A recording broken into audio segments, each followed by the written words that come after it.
Good morning everyone. Welcome to Baba की पाठशाला। आप सभी का स्वागत है अपने यूट्यूब चैनल पे। लास्ट क्लास में हमने बेसिक्स पढ़े थे परसेंटेज के। उसमें नॉर्मल हमने कन्वर्जन वगैरह सीखा था, बहुत ही बेसिक था वो। तो आज थोड़ा एक लेवल बढ़ाते हैं। आज हम सीखेंगे concept of A B rule. अभी ए बी रूल क्या है? ए बी रूल में ज़्यादा कुछ नहीं है, मतलब अगर किसी ऐसे कोई दो दोस्त हैं ए और बी, अगर ए की सैलरी बढ़ती है तो हमसे क्वेश्चन ने पूछा है कि बी की सैलरी कितनी परसेंट कम है ए से। अगर बी की सैलरी कम हो रही है तो ए की उससे कितनी ज़्यादा सैलरी है। मतलब अगर एक घट रहा है तो दूसरा बढ़ रहा है, और दूसरा घट रहा है तो पहला बढ़ रहा है। तो कितना परसेंट बढ़ता है, कितना परसेंट घटता है, वही कैलकुलेट करना होता है। तो उसके लिए हम क्वेश्चंस पे जाते हैं सीधा। पहला क्वेश्चन देखते हैं। तो पहला क्वेश्चन है, the price of a sugar is decreased by how much percent. Oh, ये तो पहले लग गया। वेट वेट वेट, हाँ ये ले लेते हैं। पहला क्वेश्चन ये ले लेते हैं। If A's income is 25% more than the income of B, income of B is how much percent less than income of A. अब अगर जिसको नहीं आता है वो वाला ए बी रूल मेथड, तो वो पहले क्या करेगा? सिंपल सी बात है, 25% इंक्रीज़ हो रही है तो क्या करेगा? तो 25% है तो इसको क्या करेगा? वो फ्रैक्शन में लिखेगा। पहले फ्रैक्शन वैल्यू निकालेगा, कितने देती है फ्रैक्शन है 25% की। 25% की फ्रैक्शन होती है 1/4। तो वो मान लेता है ये ए है और ये बी है।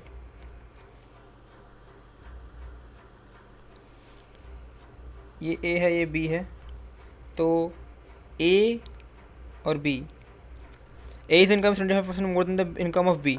तो बी की इनकम से 25% मोर ज़्यादा है, तो बी की इनकम 4 होगी और एक ज़्यादा है। नीचे वाली हमेशा ओरिजिनल वैल्यू होती है, ये याद रखना। जब भी फ्रैक्शन में कन्वर्ट करोगे, नीचे वाली ओरिजिनल होती है और ऊपर होती है जो इंक्रीज़ होता है या डिक्रीज़ होता है वैल्यू। ठीक है, तो 4 में एक जोड़ेंगे कितना आएगा? 5, यानी कि 5 हो गया है। पहले 4 थी इनकम बी की और उसमें से 25% ज़्यादा इंक्रीज़ हो गया तो उसको 5 मिल रही है। अब उसने पूछा है कि income of B is how much percent less than income of A. तो भाई बी की इनकम ए से कितनी कम है? ए कम है भाई। जिस कंपेयर किससे कर रहे हैं? Income of A. तो जिसके कंपेयर करते हैं इनकम ऑफ ए, तो नीचे वही आता है, नीचे इनकम आएगी ए की, ना कि बी की। तो 1/5 इंटू 100 कर देंगे क्योंकि परसेंट ने पूछा है। तो 1/5 का हर किसी को पता है। अगर थोड़ा जगह कम है तो उधर कर लेता हूँ। तो काट देंगे तो आ जाएगा ये 20%। तो आंसर हो जाएगा इसका 20%। जगह के लिए थोड़ी माफ़ी चाहूँगा, थोड़ा आगे स्विच हो गया, बट दोबारा सुना देता हूँ एक बार। तो 25% जो वैल्यू है वो 1/4 हो जाएगी फ्रैक्शन में। तो नीचे जो 4 है, वो ये 4 तो है ओरिजिनल वैल्यू, मतलब 4 सैलरी थी बी की। अब उसमें एक इंक्रीज़ हो गया तो ए की सैलरी बन गई 5 और ए की 4 है। अब उसने मुझसे पूछा क्या है कि बी की जो इनकम है वो कितनी परसेंट लेस देन है ए से। तो भाई ए से कितनी लेस देन है? बी की 4 है, ए की 5 है, तो एक कम है। और नीचे हमेशा डिनोमीटर में उसको रखा जाता है जिससे कंपेयर किया जाता है इनकम ऑफ ए। तो इनकम ऑफ ए कितनी है? यहाँ पे 5 है, तो 1/5 कितना होगा फ्रैक्शन वैल्यू? परसेंटेज करेंगे तो 20%। इसलिए मैंने आपसे कहा था फ्रैक्शन वैल्यू को परसेंटेज में करना और परसेंटेज को फ्रैक्शन में कर लेंगे तो काफ़ी ईजी पड़ेगा। सीधा 1/5 देखा तो 100 से मल्टीप्लाई करने की जरूरत नहीं, सीधा बोलेंगे हाँ भाई 20% आंसर है। लेकिन मैं चाहता हूँ इसको आप किसी एक और तरीके से करें जो मैं बताने वाला हूँ आपको। मैं एक सेकेंड, मैं एक साइड ले लेता हूँ। तो जो मैं बताने वाला हूँ वो बड़ा सिंपल तरीका है। 25% की वैल्यू कितनी होती है? फ्रैक्शन वैल्यू 1/4 होती है। अब हो क्या रहा था? उसकी सैलरी में इंक्रीज़ हो रहा था, ए की सैलरी में इंक्रीज़ हो रहा था ना। एक बार देख लेते हैं। If A is income is more than, हाँ तो इंक्रीज़ हो रहा है तो ज़्यादा है, तो इसके आगे आ जाएगा प्लस का साइन। एक सेकेंड ओके।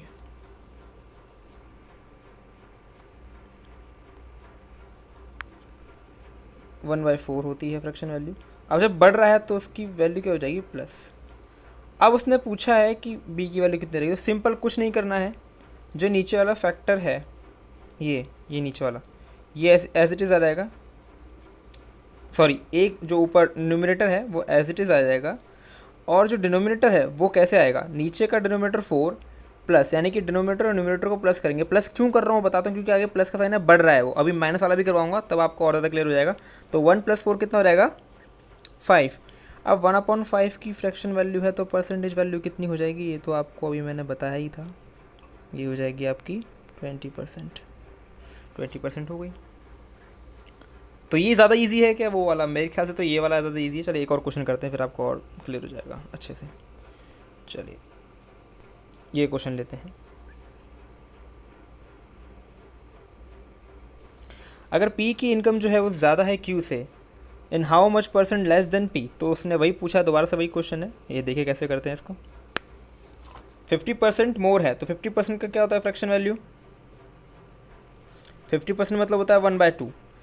और इंक्रीज़ है और मोर है, अगर जहाँ पे कीवर्ड देखे इंक्रीज़ मोर तो यानी प्लस का साइन आएगा, लेस और डिक्रीज़ तो वहाँ पे आएगा माइनस, तो यहाँ पे प्लस का साइन। डिनोमिनेटर में ही चेंज होता है, न्यूमिनेटर में कोई चेंज नहीं होगा। न्यूमिनेटर एज इट इज़ रख दो। 1 2 + 1 कितना हो जाएगा 3, और 1/3 की वैल्यू सभी को पता है 33 सही 1/3% या 33.33% भी आप बोल सकते हैं। ऑप्शन में भी दे रखा है, अगर आपको डाउट है तो मैं चेक कर दूँगा एक और बार। 33% ये रहा ऑप्शन, तो हमारा इसका आंसर हो जाएगा ऑप्शन डी। चलिए आई होप आपको ये ट्रिक अच्छी लग रही होगी, और सच में इसमें बहुत टाइम बचता है। अभी आपको थोड़ा टाइम लग रहा होगा करने में, बट इसमें बहुत टाइम बचता है। अब देखिए नेक्स्ट क्वेश्चन है, if income of A is 20% less than B, then income of B is how much percent less than A. अब इसमें सिंपल सी बात है, अब लेस वाली बात आ गई है, तो आपको जो डाउट होगा कि भाई माइनस या लेस होगा तो क्या करेंगे। 20% लेस है तो भाई 20% लेस है, कोई बात नहीं 20% लेस कर लो। 20% है, 20% की वैल्यू तो याद रखनी है ना, कितनी होती है 1/5 होती है, तो 1/5 होती है तो मेरे भैया, तो अब की बार लेस हो रहा है तो आगे साइन किसका आएगा, माइनस का। न्यूमिनेटर में कोई चेंज नहीं करना, न्यूमिनेटर एज इट इज़ रहेगा, तो 5 - 1 कितना होगा 4, तो 1/4 किसकी होती है वैल्यू फ्रैक्शन, 25% की होती है। समझे, ये था इसका ट्रिक का सही यूज़। अब नेक्स्ट क्वेश्चन देख लेते हैं इसी तरह से। देखो 25%, अच्छा इसमें ऑप्शन ही नहीं है, चलो कोई बात नहीं, इसका आंसर 25% है वैसे। नेक्स्ट क्वेश्चन ये है, अब देखो मैं तुम्हारे लिए क्वेश्चन लाया हूँ एक केजरीवाल के ऊपर भी और योगी के ऊपर भी। अब देखो केजरीवाल के जो नंबर हैं वो 33.33% कम है, तो योगी के भाई कितने ज़्यादा हैं ये बताना है। कोई बात नहीं बता देंगे योगी जी भी। अब केजरीवाल के क्या है, लेस हैं, कितने 33.33%, तो 33% कितना होता है 1/3 होता है, और कम है तो आगे माइनस का साइन, तो यानी कितना, न्यूमिनेटर सेम 1, डिनोमिनेटर में 3 - 1 कितना हो जाएगा 2, तो 1/2 किसका होता है फ्रैक्शनल वैल्यू, परसेंटेज में 50% की होती है। 50% इसका आंसर हो जाएगा। ठीक है, चलो योगी और केजरीवाल के ऊपर भी क्वेश्चन बने हैं। चलो अब एक और क्वेश्चन देखो, age of Radima is 20 years more. ये देखो आप में से बहुत सारे बच्चे इसमें गलती करेंगे, अब एज निकालने बैठेंगे, यहीं पे एग्जामिनर ने तुम्हें घुमा दिया। कुछ नहीं करना, दोबारा पढ़ो अच्छे से क्वेश्चन को। उस age of Radima is 20 years, if age of Kam Karim is 25% greater than that of Radima, then how much percent Radima's age is less than of Kam Karim. बड़ा अजीब नाम है कम करीम, चलो कोई बात नहीं। तो इसमें 20% का रोल है ही नहीं। क्यों नहीं है, क्योंकि भैया उसने मुझे एज में थोड़ी पूछा है आंसर। उसने क्या पूछा है, ध्यान से पढ़ो क्वेश्चन में, उसने पूछा है कि रदीमा की एज का कितना परसेंट कम है। अगर वो 25% ज़्यादा है कम करीम, तो रदीमा की एज कितनी परसेंट उससे कम है। वही कॉन्सेप्ट लगाएंगे दोबारा। 20% ज़्यादा है, एक सेकेंड, 20% ज़्यादा है ना, यानी कि कितनी है 1/5, और ज़्यादा है तो प्लस का साइन लगेगा। तो क्या करेंगे, न्यूमिनेटर सेम, और 5 + 1 6 × 100, 1/6 किसका होता है 16 सही 2/3। इसलिए कहा था फ्रैक्शनल वाले को याद कर लो, काम देगा। अब तुम में से इसको पहले 6 को 100 से ऐड करने में बैठते टाइम वेस्ट होता है। जिसको पता है कि 1/6 किसकी होती है 16 सही 2/3 की होती है, तो वो सिंपल ऐसे कर देगा। जिसको नहीं पता फ्रैक्शन में कन्वर्ट करना, वो करता रहेगा 100 से डिवाइड 6 को, लग जाएगा उसका टाइम इतने में ही।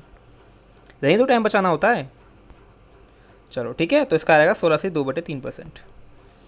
चलो एक और आ गया, देखो अब राजधानी की स्पीड। ऐसी ऐसी क्वेश्चन आएंगे, लेकिन आप ऐसे ही खेल जाओगे इनसे जब ये ट्रिक अप्लाई करोगे तो कुछ भी नहीं है फिर इसके सामने।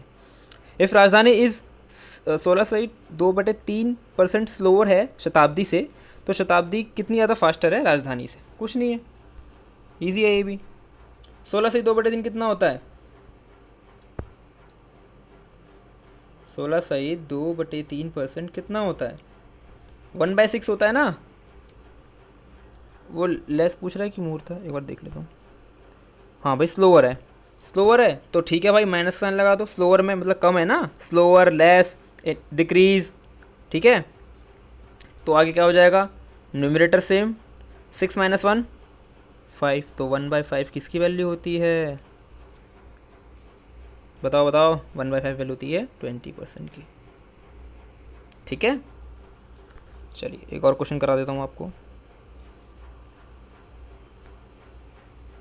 देखो, the price of sugar is increased by 25%, then by how much percentage the consumption decrease so that expenditure remain same.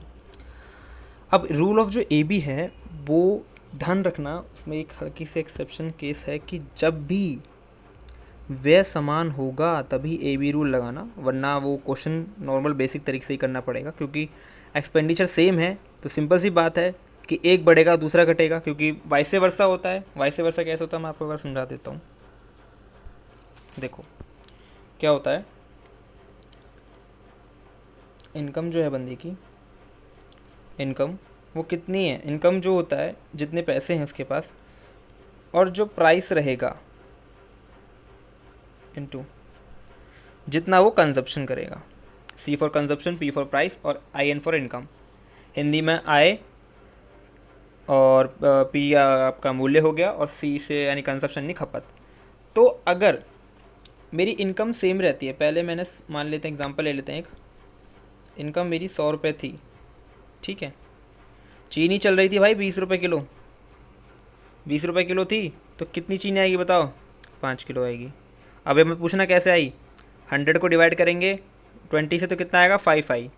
अब भाई आ गई दिवाली, दुकानदार ने कहा भाई मैं कर देता हूँ सस्ती, जिसे लेनी है ले जाओ। उसने कर दी सीधा। अब दोबारा से भाई मैं दुकान पर 100 रुपये लेकर गया, उसने कहा भाई चीनी होगी सस्ती। मैंने कितनी सस्ती हो गई कि मैं दे रहा हूँ भाई अब 10 रुपये किलो। ओहो, मैंने कहा फिर तो बढ़िया, मज़े आ गए।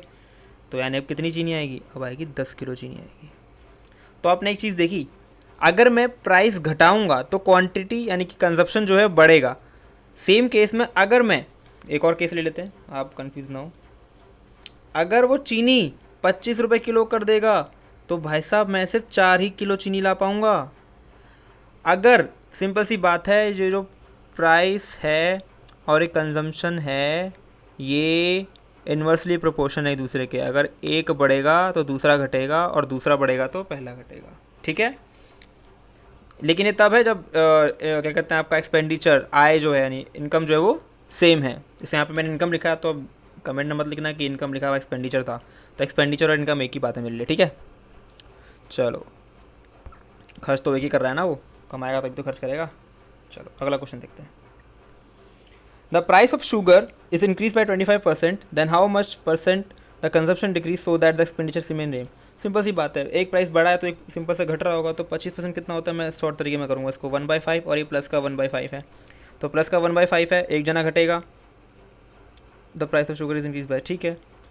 अब उसने क्या पूछा है कि कितनी कम है, वही पूछेगा हमेशा। अब मेरा प्राइस अगर बढ़ा है तो मैं कम खरीदूंगा ना, सिंपल सी बात है। तो न्यूमरेटर सेम, और 5 + 1 6, 1/6 किसका होता है? 16/2/3%, ठीक है। एक मिनट तो साफ लिख देता हूँ, थोड़ा पेन अजीब चल रहा है। मैं नीचे लिख देता हूँ, तो आंसर आ जाएगा 16/2/3%, ठीक है। चलिए एक और क्वेश्चन देख लेते हैं इसी के साथ। अब अगर प्राइस के और क्या कहते हैं, प्राइस जो है शुगर का वो बढ़ जाता है 16/2/3%, तब क्या करोगे? सिंपल सी बात है, अब 16/2/3% कितना होता है हमारा? 1/6 होता है। यहाँ पे फ्रैक्शन का बहुत बड़ा रोल है, जिसको फ्रैक्शन में कन्वर्ट करना आ गया वो इजीली टाइम बचा के अपना क्वेश्चन कर सकता है। 1/6 है और क्या हो रहा है, इंक्रीज़ हो रहा है, तो भाई सिंपल सी बात है वो कम खरीदेगा। अब कितना कम खरीदेगा, 1/7, तो कितना रहेगा 100/7%। ठीक है, चलिए एक और क्वेश्चन देते हैं, अगला जल्दी फटाफट कर लेते हैं क्वेश्चन को। The price of sugar is decrease, अब डिक्रीज हो गया भाई 25%, कोई बात नहीं, 25% डिक्रीज हो गया, यानी कि 1/4, और किसका, माइनस का, तो न्यूमरेटर सेम, 4 - 1 कितना हो जाएगा 3, कितना हो जाएगा ये 33.33%। ओके, चलिए नेक्स्ट क्वेश्चन देखते हैं। तो नेक्स्ट क्वेश्चन था, यदि नीता का वेतन पायल से 25% अधिक है तो पायल का वेतन नीता से कितना % कम होगा। तो यहाँ पे अधिक है तो 25% की फ्रैक्शन वैल्यू लिखेंगे पहले, तो जो होती है 1/4, अधिक है तो आगे आएगा प्लस का साइन, आगे कंटिन्यू करेंगे तो 4 + 1 कितना हो जाएगा, नीचे 5 आ जाएगा, और न्यूमरेटर सेम रहता है, तो 1/5 किसकी वैल्यू होती है 20% की। ठीक है, नेक्स्ट क्वेश्चन देखते हैं। P Q से 6 गुना बड़ा है तो Q P से कितना % छोटा है। सिंपल सी बात है, मैंने इधर P ली है, P लिखा है, तो इधर P जो है Q से 6 गुना है, तो यानी अगर मैं Q में 6 मल्टीप्लाई करूँगा तब जाके वो Q जो है P के बराबर आएगा, तो P बराबर 6Q हो जाएगा। तो इसी से रेशो निकल कर आ जाएगा P/Q कितना होगा, ये 6 है, ये ऊपर ही रहेगा, Q को मैंने नीचे भेजा है, तो Q के सामने कितना होगा 1, क्योंकि अगर Q 1 होगा और P 6 होगा तभी तो P जो है वो 6 गुना होगा Q के। अब उसने पूछा क्या है कि Q जो है P से कितना % छोटा है, तो Q P से कितना % छोटा है, 5 छोटा है, तो 5 आएगा ऊपर, और नीचे क्या आएगा, P से कंपेयर कर रहे हैं तो 6 आएगा, मल्टीप्लाई बाय 100, इसे सॉल्व कर लेंगे, 83.33 आएगा, 83.33 आएगा। नेक्स्ट है, ये लास्ट क्वेश्चन है क्लास का। P Q से 5 गुना लंबा है तो Q P से कितना % कम है। ठीक है, वही सिंपल क्वेश्चन है इस बार भी, तो P बराबर कितना हो जाएगा 5Q, क्योंकि 5 गुना है, तो P और Q का रेशियो क्या हो जाएगा 5/1, क्योंकि अगर Q 1 होगा और P 5 होगा तभी तो 5 गुना होगा। अब उसने पूछा है कितना % कम है, भाई % कम है तो बताओ कितना कम है, कितना कम है, ये है